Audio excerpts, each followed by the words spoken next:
savez, Club 14 est donc aussi présent sur Salon Moto Légende.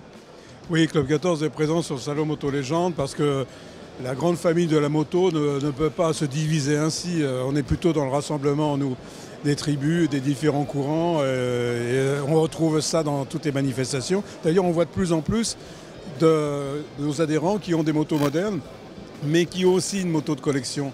Parce que quelque part, ils retrouvent un plaisir qui est différent. Ils s'approprient un véhicule qui est beau et qui est facile à entretenir. Donc par ces temps de crise, c'est beaucoup plus aisé à comprendre cela. Oui, c'est des partenariats avec des teams et des clubs. Et là encore, dans ce monde classique, et ce monde des motos qui ont plus de 20 ans, voire beaucoup plus, on retrouve des équipes qui viennent pour le plaisir, qui demandent des petits budgets, qui veulent simplement participer. Et donc c'est beaucoup plus facile de travailler avec eux et de les soutenir que d'aller dans la grande compétition qui est exigeante, avec des budgets qui sont parfois incommensurables et quelque part des difficultés à expliquer à nos adhérents ces budgets-là. Eh bien, nous allons aller voir ces clubs. Je vous y invite avec grand plaisir. Vous verrez de la passion, de l'enthousiasme, de la compétence, du jeu d'équipe, de la loyauté, des grandes valeurs qu'on connaissait sur nos circuits il y a quelques années. Et puis un team qui a gagné le dernier Boulder Classic. Un team qui a gagné le dernier Boulder Classic, à notre grand plaisir, parce que c'est un team avec des moyens modestes, avec beaucoup d'envie, avec beaucoup de compétences. On les a aidés. Bravo à eux. L'année précédente, c'était un autre team, c'était Kawasaki. Là, c'est Suzuki. On est extrêmement heureux qu'ils nous procurent toutes ces satisfactions.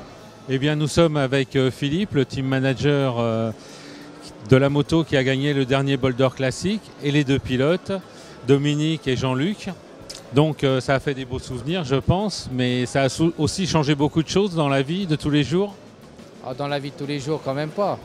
Ça a changé des choses dans le milieu.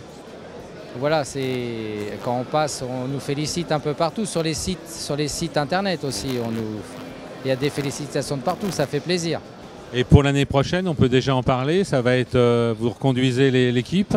L'année prochaine, on remet la même chose avec une deuxième moto. Celle-là va servir de mulet, on va en reconstruire une autre. Exactement le même modèle sur une base de 1100 GSX, la même, elle aura la même couleur, elle sera identique. La seule chose, c'est qu'on va essayer d'obtenir une moto avec des réglages différents pour la partie cycle. Et les pilotes, on garde les mêmes? Les pilotes, on va garder les mêmes, on ne change pas une équipe qui gagne. Nous, on fait ça, c'est pour se faire plaisir et s'amuser. On est avant tout des passionnés. Et le tout, c'est de construire entre copains et qu'on s'amuse, quoi. Ah oui, c'était un bon souvenir. À défaut, j'ai fait beaucoup de boulders, j'ai fait à peu près 20 boulders. J'ai fait 60 courses de 24 heures, mais j'en avais jamais gagné. À défaut, j'ai été bien content de gagner cette course-là. C'était un bon amalgame, une bonne osmose d'équipe. C'est ce qui a fait qu'on est arrivé là, quoi, vraiment. On savait qu'on a une petite chance, mais bon, la chance on l'a eu, quoi.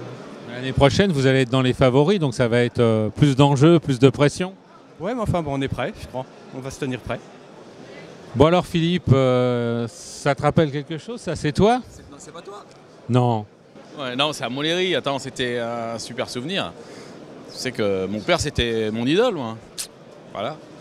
Alors là, surtout, il y a sa moto préférée. Ça, c'était sa moto de course préférée, la 1000 Keller Escoffier. C'est à l'époque où la France était vraiment la France. Hein. On savait faire des motos. Ouais, on était capable de faire des motos qui étaient très performantes. Parce que quand il faisait des courses de côte, à cette époque-là, il faisait souvent meilleur temps auto-moto. Et toi, tu as roulé dessus? J'ai roulé une fois pour l'émission Turbo.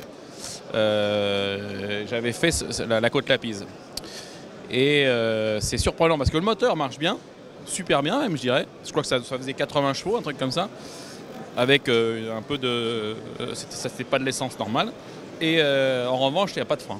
Donc ça marche trop bien par rapport au frein. Et ça, c'est un cyclomoteur? Ça te rappelle autre chose? Tes débuts? Je me souviens pas vraiment. Mais c'est là-dedans, c'est dans une remorque qui était derrière avec mon père, ma mère, parce que mon père il avait des idées un peu parfois excentriques, on va dire. On a fait Dunkerque-Monte-Carlo.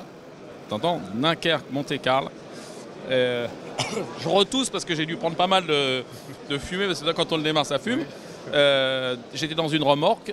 Et alors, l'anecdote, c'est qu'au bout de 2 heures de pluie, on s'est arrêté et ils ont vu que j'avais de l'eau jusque là dans la remorque, parce que la roue arrière avait rempli la remorque. Donc Mon père, bon, normal, il a perceuse, et ils ont percé pour enlever l'eau de la remorque, mais on a continué, on a séché et on a été jusqu'au Monte-Carlo. Alors moi j'ai démarré sur un Monte-Quai Honda. J'avais un petit Monte-Quai qui est chez moi d'ailleurs dans mon salon. Si t'aimes la moto, t'aimes la vie. Si t'aimes la vie, t'aimes un peu tout, quoi. Tu vois, ça fait pas... Moi j'aime bien me faire plaisir aussi. Et la moto, c'est vraisemblablement l'un des seuls engins qui nous restent pour se faire plaisir et de liberté. Been through